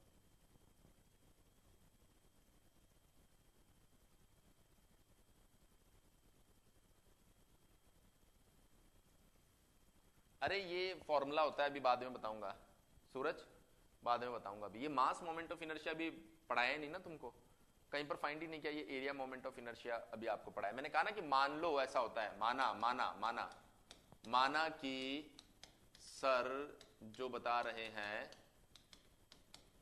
वो सही है, मान लो। अभी ये डिस्क का मास मोमेंट ऑफ इनर्शिया है, वैसे तो आपको याद होना चाहिए लेकिन अब याद नहीं है तो सर को तो बताना ही है। देखिए छोटी छोटी चीजें होती है, डिस्क, रिंग, एटलीस्ट ये तो हमें याद होना चाहिए। हाँ, तो क्या होता है आपका रेडियस ऑफ जायरेशन? देखिए इट इज द इक्विवेलेंट। देखिए अब आप ये जो वर्ड यूज कर रहे हो ना इक्विवेलेंट, मतलब आप वहां पर k और r को कंपेयर कर रहे थे ना, इसलिए यहां पर वर्ड यूज हुआ equivalent distance at which concentrated mass, concentrated mass मतलब जितना भी मास है उसको एक पॉइंट के ऊपर आप रखने जा रहे हैं, और एरिया मस्ट बी प्लेस्ड, फिर से बोल रहा हूं बेटा, जितना भी मास और जितना भी एरिया है, मास मोमेंट ऑफ इनर्शिया है तो पूरे मास को, एरिया मोमेंट ऑफ इनर्शिया है तो पूरे एरिया को, must be placed from the axis, must be placed from the axis so that moment of inertia, अब देखिए मोमेंट ऑफ इनर्शिया मैंने लिखा है तो यहां पर आप इसको एरिया मोमेंट ऑफ इनर्शिया भी कंसीडर कर सकते हो और मास मोमेंट ऑफ इनर्शिया भी कंसीडर कर सकते हैं। सो दैट मैं लिख ही देता हूं वरना आप कंफ्यूज हो जाओगे। एरिया मोमेंट ऑफ इनर्शिया और mass moment of inertia will remains same। तो ये आपकी एक ऐसी इक्विवेलेंट डिस्टेंस है जिसके ऊपर पूरे मास या एरिया को अगर हम लोग रख देते हैं तो ऐसे कंडीशन में उसके एरिया मोमेंट ऑफ इनर्शिया और मास मोमेंट ऑफ इनर्शिया जो है वो सेम आता है। तो I बराबर आप क्या लिख देते हैं mk², ये जो वर्ड आता है ना mk², और I बराबर आप लिख देते हैं ak²। तो ये जो k है ना इन दोनों में, ये जो k है ना इन दोनों में, इसी को बोलते हो आप radius of gyration, radius of gyration. क्योंकि जब आप मास की बात करते हैं, जब आप एरिया की बात करते हैं, तो तो आपको पता होगा ज्यादातर ऐसा होता होगा कि ये जो एरिया मोमेंट ऑफ इनर्शिया ना, सोम वाले सर इसको बहुत इस्तेमाल करते होंगे, और ये जो मास मोमेंट ऑफ इनर्शिया ना बेटा, टॉम वाले सर इसको बहुत इस्तेमाल करते होंगे। बोलो यस और नो, ऐसा होता है कि नहीं होता? बोलो बेटा जल्दी से, ऐसा होता है कि नहीं होता? जल्दी से बताओ, जल्दी से बताओ, ऐसा होता है या नहीं होता? होता है ना। तो सोम वाले सर इसको क्यों यूज करते हैं? क्योंकि जब आप सोम पढ़ते हैं तो वहां पर जो एरिया होता है, उस एरिया के अंदर बेंडिंग और टॉर्शन के ऊपर स्टडी होती है, और बेंडिंग और टॉर्शन के लिए जो रेजिस्टेंस डेवलप करता है वो होता है एरिया मोमेंट ऑफ इनर्शिया। यही कारण है कि जब सोम वाले सर पढ़ाते हैं तो बार बार एरिया एरिया एरिया एरिया चिल्लाते रहते हैं, एरिया मोमेंट ऑफ इनर्शिया चिल्लाते रहते हैं। वो बोलते हैं सर्कुलर सेक्शन के लिए I बराबर π/64 d4 यूज करो। और टॉम वाले सर जब पढ़ाते हैं तो वहां पर आपको मास रोटेट करता हुआ दिखाई देता है। तो मास के रोटेशन के लिए जो रेजिस्टेंस डेवलप करेगा वो कौन होगा? मास मोमेंट ऑफ इनर्शिया। यही कारण है कि जब यहां सर्कुलर डिस्क आती है तो वो बोलते हैं I बराबर mr²/2 यूज करो, है ना? हाँ बिल्कुल, फ्लाईव्हील में। तो वो सर बोलते हैं कि अगर सर्कुलर पार्ट दिखाई दे रहा है तो सर्कुलर क्रॉस सेक्शन के लिए एरिया मोमेंट ऑफ इनर्शिया इतना होता है। क्यों?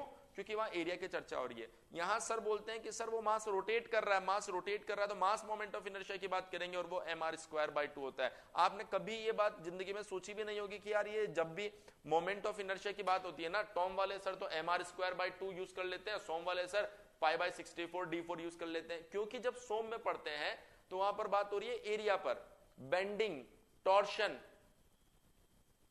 और अगर हम लोग बात करें टॉम की तो वहां पर फ्लाईव्हील रोटेट कर रहा है, पूरा मास रोटेट कर रहा है। मास रोटेट कर रहा है तो रेजिस्टेंस डेवलप होगा अगेंस्ट द रोटेशन, और अगेंस्ट द रोटेशन जब बात होती है तो मास मोमेंट ऑफ इनर्शिया की बात करते हैं। रिंग में I = mr²। हाँ बिल्कुल सही बोल रहे हो, समझ में आई बात? क्यों सोम वाले सर ये फॉर्मूला यूज करते हैं, क्यों टॉम वाले सर ये फॉर्मूला यूज करते हैं? जब भी मोमेंट ऑफ इनर्शिया की आती है दोनों ही सर बात ही नहीं करते एरिया है कि मोमेंट है, एरिया है कि मास है। वो बोलते हैं ये तो अंडरस्टूड है, जब टॉम की बात हो रही है तो ऑफकोर्स वहां पर मास ही चल रहा होगा, जब सोम की बात हो रही है तो ऑफकोर्स वहां पर एरिया ही चल रहा होगा। लेकिन मैकेनिक्स वाले सर को बताना पड़ेगा कि ये जो टॉम है उसमें मास की चर्चा हो रही है, इस वजह से मास मोमेंट ऑफ इनर्शिया, रोटेशन की चर्चा हो रही है ना यहाँ पर। और अगर आप यहां पर देखेंगे तो यहां पर रोटेशन की चर्चा नहीं हो रही, यहां बात हो रही है बेंडिंग और टॉर्शन। बेंडिंग और टॉर्शन मतलब एरिया, एरिया मतलब एरिया मोमेंट ऑफ इनर्शिया। इसलिए वहां कहीं पर भी I लिखा होता है ना, तो ना तो टॉम वाले सर बोलते हैं कि भाई mr²/2 क्यों हुआ, ना सोम वाले सर बोलेंगे ये। कारण क्या है? क्योंकि ये आपको मैकेनिक्स में समझना होता है कि जहां बेंडिंग और टॉर्शन के अगेंस्ट रेजिस्टेंस आएगा, ऐसी कंडीशन में आपको एरिया मोमेंट ऑफ इनर्शिया लेना, और जहां रोटेशन आ रहा होगा वहां पर आपको मास मोमेंट ऑफ इनर्शिया लेना होगा। इसीलिए तो मैकेनिक्स वाले सर बता रहे हैं, इसीलिए तो मैकेनिक्स वाले सर बता रहे हैं। ठीक है, क्योंकि ये काम ही मैकेनिक्स वालों का है। नोट कर लो बेटा इसे।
ऐसे कैसे बोलते टॉम वाले खराब है? टॉम भी तो मैंने ही पढ़ाया था ना।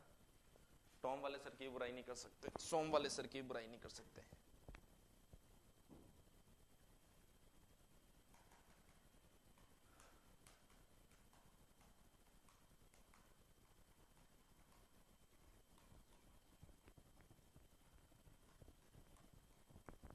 आज की इस क्लास में हमने सिर्फ एरिया मोमेंट ऑफ इनर्शिया के ऊपर ज्यादा फोकस किया है, मास मोमेंट ऑफ इनर्शिया की ज्यादा बात नहीं की है। कल आपको ऐसा कॉन्सेप्ट देंगे जिससे मास मोमेंट ऑफ इनर्शिया और एरिया मोमेंट ऑफ इनर्शिया के बीच में आपको एक ऐसा रिलेशन मिल जाएगा कि आपको मजा आ जाएगा।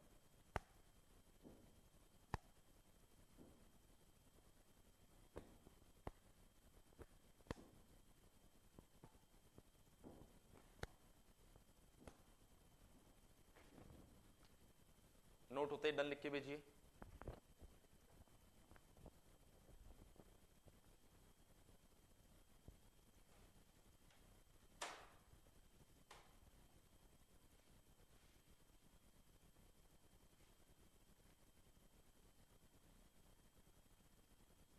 यार ये कौन से टोम वाले सर, मैं तो ऐसा कभी नहीं बोला भैया। वो तुम कितनी सारी चीजें मिक्स कर देते हो। लीनियर और रोटेशन वो मोशन था दोस्त, मोशन। तो हमने बोला कि इनके बीच में कुछ रिलेशंस मैं कंपेयर करके बता रहा हूं, कुछ रिलेशंस मैं कंपेयर करके बता रहा हूं। याद रखने की ट्रिक बताई थी, लीनियर में फॉर्मूले में जहां मास आता है, रोटेशन में वहां आई यूज करो, ये बताया था सूरज। क्योंकि जनरली रोटेशनल मोशन है ना आपकी समझ में कम आता है, लीनियर आपको आता है, इस वजह से हमने कहा था ऐसे कंपेयर करके बताया था। जहां इसमें एक्स डॉट होता है वहां पर थीटा डॉट होता है। अब वो तो कॉमन सेंस है ना कि यहां पर मास है, यहां पर मास रोटेट कर रहा है, रोटेट कर रहा है, तो ऐसी कंडीशन में मास मोमेंट ऑफ इनर्शिया आने वाला है। भाई यहां पर ये तो मैंने कंपेयर करके बताया था किस तरीके से इनको रिलेट किया जाता है, याद रखने की ट्रिक बताई थी।